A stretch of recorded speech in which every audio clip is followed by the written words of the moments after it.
Hello students, welcome back to very interesting topic, that is male sterility. In previous lecture, we have discussed about the definition of male sterility, important features of male sterility, why we have to study the male sterility concept and types of male sterility. In this video lecture, I will going to cover the remaining part of the same topic. So first of all, I would like to start with comparison of three types of male sterility in crop plant that we have already discussed in previous lecture. So in previous lecture, we have studied three important types of male sterility, that is genetic male sterility, cytoplasmic male sterility and cytoplasmic genetic male sterility. So if we consider the control, so this GMS system is controlled by a nuclear genes, while in case of CMS, it is controlled by the genes which is present in the plasma or cytoplasm. So cytoplasmic genes are responsible for causing this CMS, while if we see about the CGMS, both the genes which is present in the nucleus as well as the genes present in the cytoplasm having control on this type of male sterility. Then if we see about the material, in case of GMS and CMS, both types require the maintenance of two line or two type of material they require, that is A line and B line. So A line is a male sterile line and B line is a male fertile line. While in case of CGMS, it requires a maintenance of three lines, that is A line, B line and R line. So A line means again it is a male sterile line, always used as a female parent in hybrid seed production program. Then B line, so B line is also called as a maintainer line because it maintains the sterility of your A line when you make a cross. Then R line means restorer line, so it restores the fertility in A line, therefore it is called as restorer line. Then effect of temperature, so this GMS type of male sterility is affected by or it has an influence on environmental condition, that is temperature and photoperiod. So these GMS lines become fertile at low temperature and at higher temperature they become sterile. So such kind of influence of temperature we can't observe in case of CMS and CGMS. Then maintenance, for maintenance of this sterile plant we always have to cross this A line with B line, then we will get a 50% plants are sterile and 50% plants are fertile. Then in case of CMS, in the same manner we have to cross A line with B line, here we will get a 100% sterile plant. In case of CGMS, again we have to cross the A line with B line in order to maintain the sterility. Then uses, this GMS is used for production of hybrid in both, that is in seed propagated plants as well as in a vegetatively propagated plants. CMS only used in case of vegetatively propagated crop where seed is not a economic part. CGMS, same like GMS, it is also used in seed propagated and vegetatively propagated plant species for production of hybrid seed. Then demerits, in case of GMS, the male sterile and fertile plants observed in 1:1 ratio. So when you make a cross of sterile plant with its heterozygous or homozygous fertile plant, it results in the 1:1 ratio or sometimes 3:1 ratio. So here we have to remove the fertile plants during hybrid seed production program. So in case of CMS, all plants or all F1 progeny is sterile. So we can't, that F1, whatever F1 progeny we have produced, they are unable to set a seed. Then in case of CGMS, we require a large area, large labor for maintenance of this 3 line, that is A, B and R. Then examples, GMS is used in barley, wheat, lucerne, watermelon, pumpkin, rice, cotton, tomato, tobacco and sunflower. CMS utilized in onion, sugarcane, forage crops. While this CGMS system is the most commonly used system of maize sterility, which is utilized in pearl millet, sorghum, cotton, wheat, maize, rice, sugar beet, etc. So the next point is transgenic male sterility. So transgene means it is a foreign gene which is utilized for the induction of such type of male sterility. So the male sterility here induced by using techniques of genetic engineering. We are incorporating that transgene into the plant genome by using certain microorganism. So such type of male sterility which comes under a genetic male sterility and it is heritable in nature, it is move on or pass on to the next generation. So the male sterility which is induced by the techniques of genetic engineering is called as a transgenic male sterility. So this type of male sterility is induced in case of tobacco and rapeseed by using one microorganism. Here we have identified transgene from Bacillus amyloliquefacins. So that gene is extracted, transgene is isolated from this Bacillus species and that is transferred into this tobacco and rapeseed. So in this system we require two types of transgene. So that is, one gene is called as a Barnes. So Barnes is a gene for a male sterility.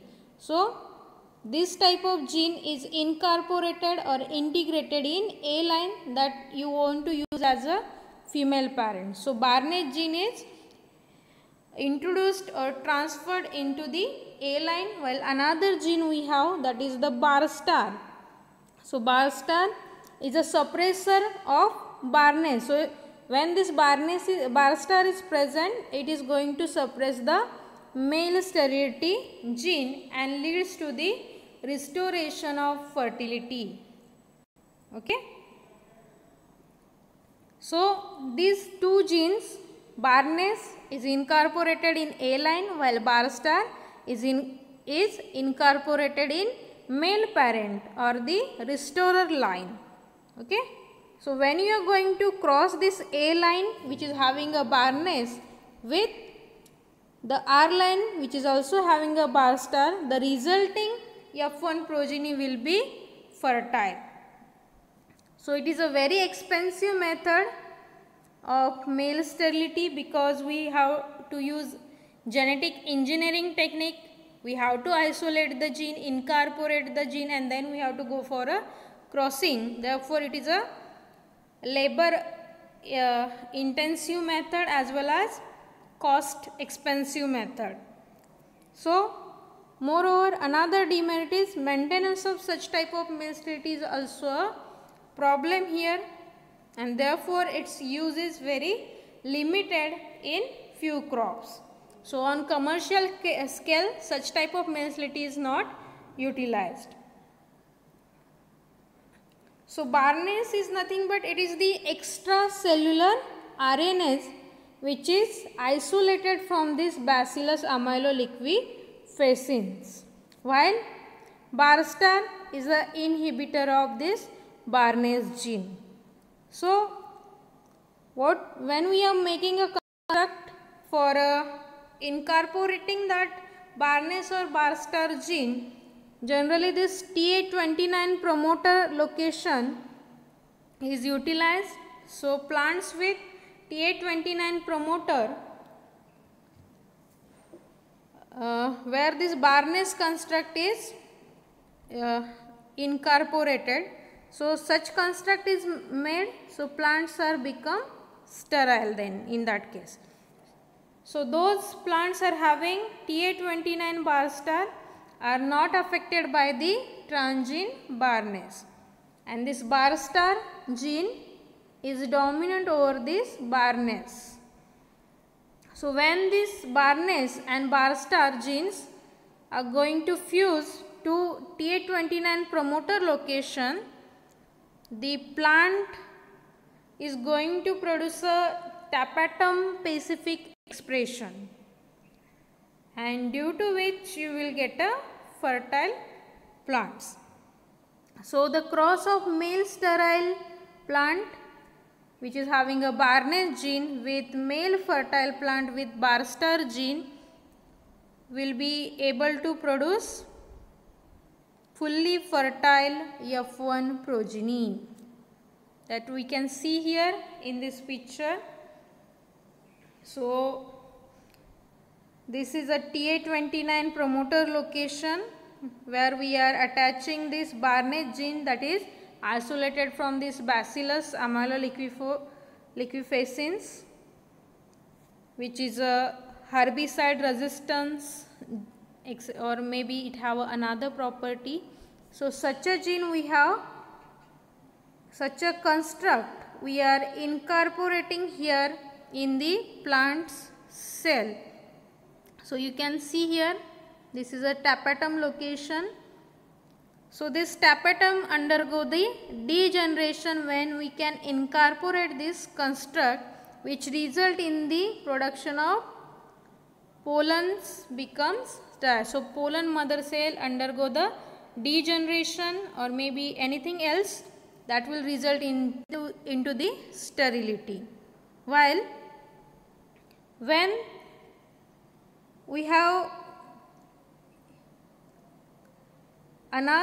when such a plant is going to cross with another plant where we are having a construct that is TA29 is fused with bar star instead of Barnes, and such a construct when we are incorporating into the plant, then tapetum persistent. So whatever actual normal tapetum we are having, that is again persistent, and due to which it results into the fertility of pollen, or sterility is removed and fertile F1 progeny is. So next one is maintenance of transgenic male sterility. So for maintenance of such type of male sterility, we are taking a plant which is having this Barnes gene. So this plant is used as a male sterile plant, always used as a female parent, and we are crossing such a Barnes gene plant with another plant which is not having such type of construct. So we are taking a normal male fertile plant. So those fertile plant which is sensitive to the specific herbicide. So here we are taken one herbicide, that is phosphinothrycin. So this Barnes construct or the plant which is having this Barnes gene, they are normally resistant to herbicide, while whatever normal plant you have taken which is fertile in nature, but they are sensitive to that specific herbicide. So when you are make a cross between this transgenic plant with a normal plant, it result in the production of 50% plants are male sterile and 50% plants are male fertile. So in this case we are going to take a spray of this herbicide. It will result in those plants are sterile, they will survive, while those are fertile, they are undergo the death. So they are killed by this herbicide. Okay. So likewise you can maintain the transgenic genetic male sterility by crossing your transgenic A line with normal fertile male parent.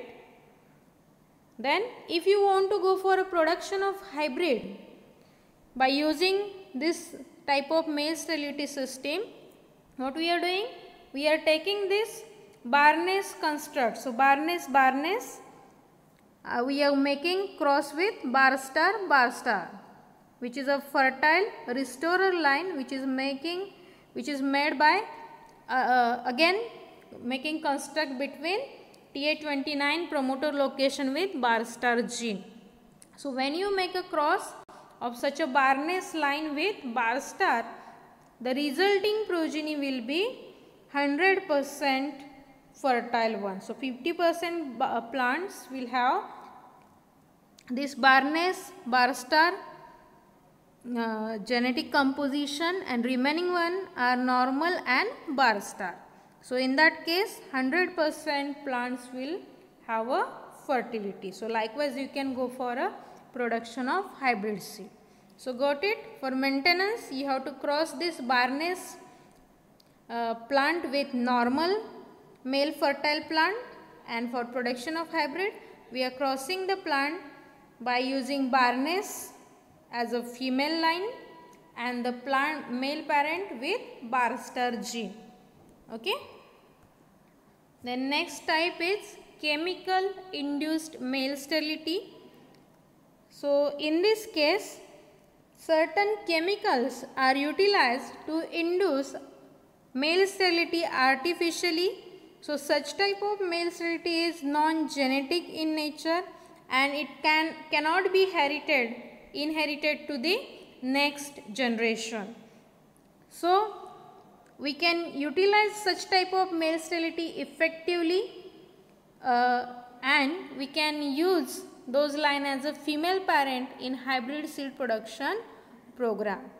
So the chemicals which is utilized for the induction of male sterility are called as male gametocides.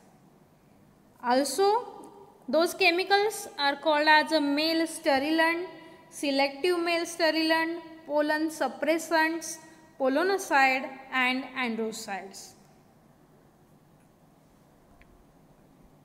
So such type of male sterility is first time reported by scientists Murray and Nair in 1950. So they utilize this type of male sterility by using malic hydrazide. So they take a spray of this malic hydrazide on maize crop to induce a male sterility.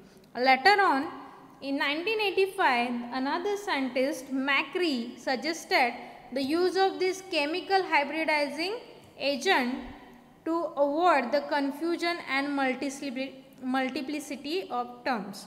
So instead of we are saying chemically induced male sterility, nowadays we call it chemical hybridizing agents.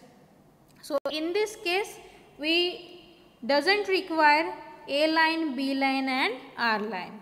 Simply we are taking here two normal varieties or normal lines. Those line you want to use or those variety you want to use as a female parent, that is treated with this male gametocides. So next point is properties of ideal gametocide. So what type of chemicals you should have to select to induce a male sterility. So first thing is whatever chemical you are using, it must be highly male or female selective. Okay, so that chemical is going to kill only either male part or female part. Otherwise if they are killing both, it will be none of use. Okay, it should be applicable and economic in use. So the cost of that chemical is also affordable to average farmer and it is easy to apply in the field. Then another point is time of application should be flexible. So that chemical when we use from vegetative up to flowering or maybe up to post flowering stage, it should be applicable. If it is having a specific time and farmer is forget to take a spray or breeder has to forget that spray, in that case we will lose the hybrid yield. So time should be flexible, so one can spray at any time. It should induce a male sterility. It must not be mutagenic. When you are making a spray on female line, it doesn't create a mutation in that plant. Otherwise what happens?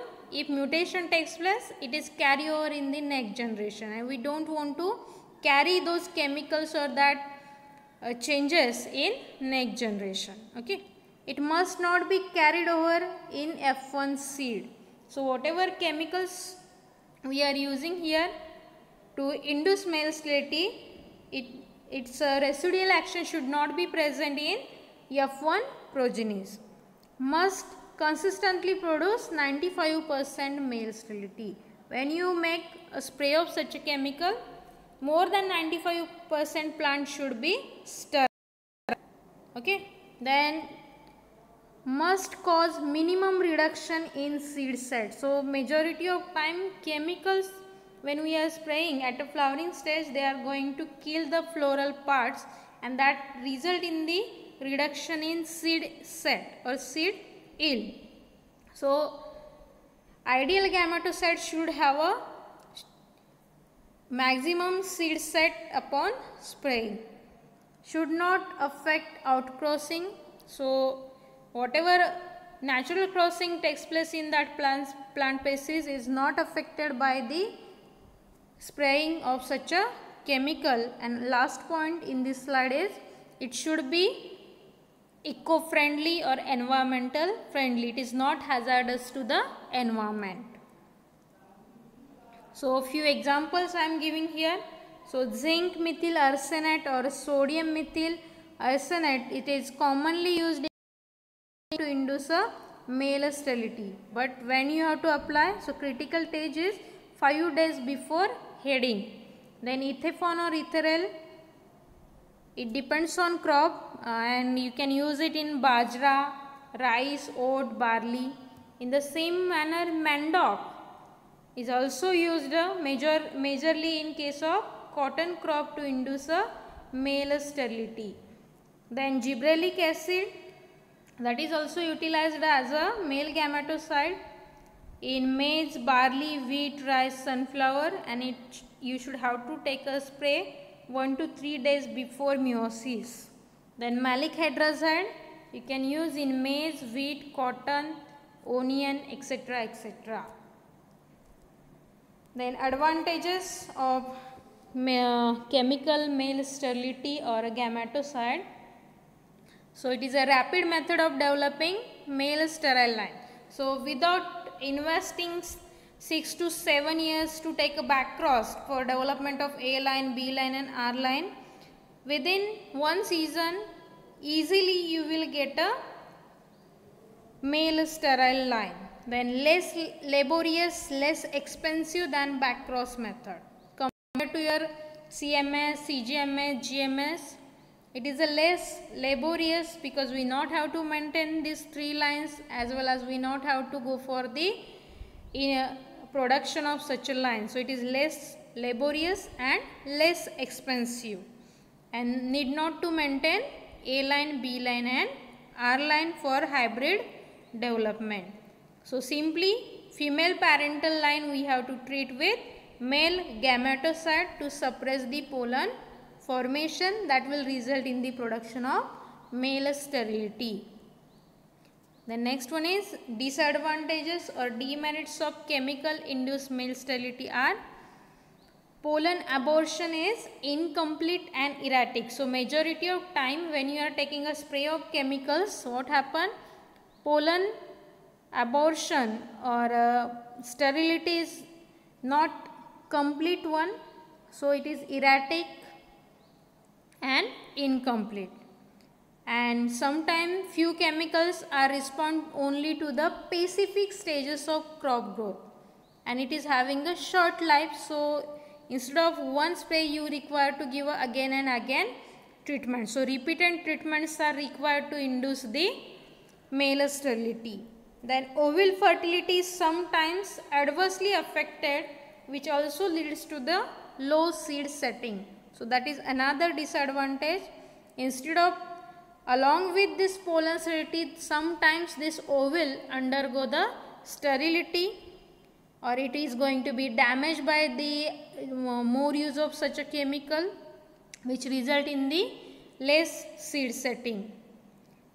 Then whatever present male gametocides we are using, which is having several harmful side effects such as the deformation of leaf, stunting of plant growth, and sometimes wilting. So that will also leads to the low yield, as well as sometimes plant will undergo the death.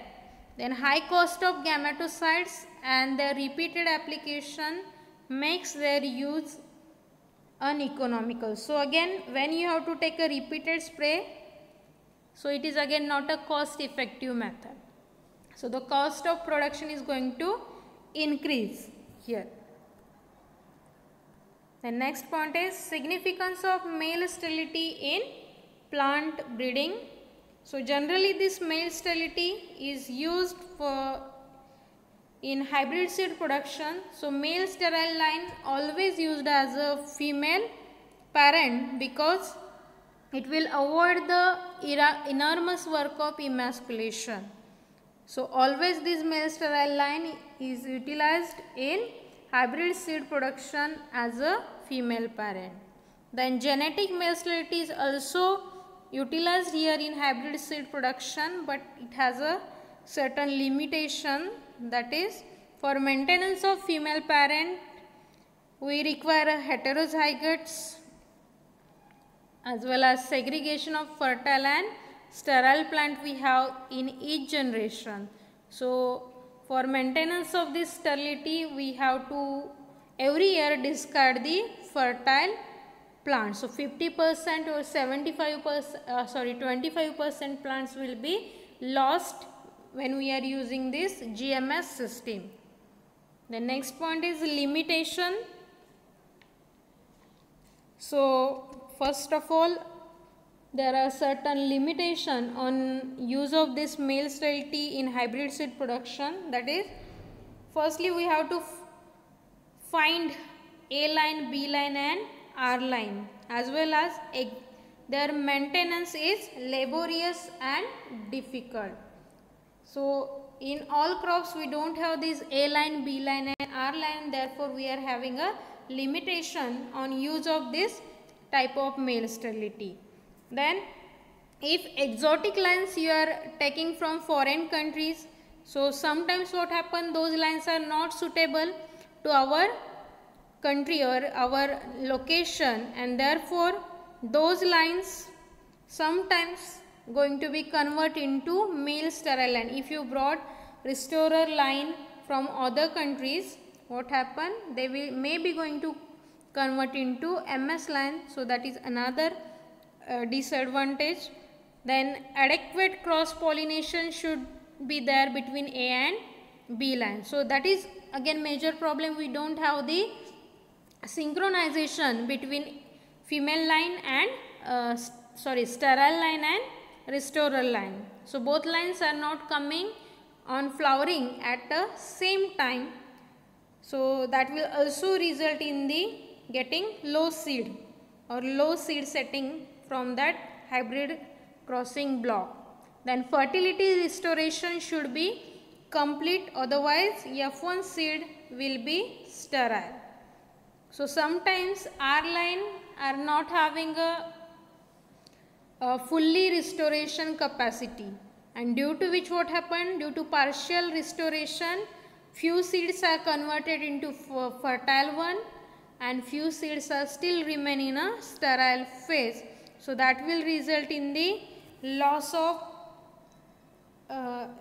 germination, or those sterile seeds can't germinate. That will also result in the increase in the hybrid seed production cost. Okay, so thank you. Here we have finished with this male sterility topic. I hope you have enjoyed the listening and got clarifications for your concepts about the male sterility.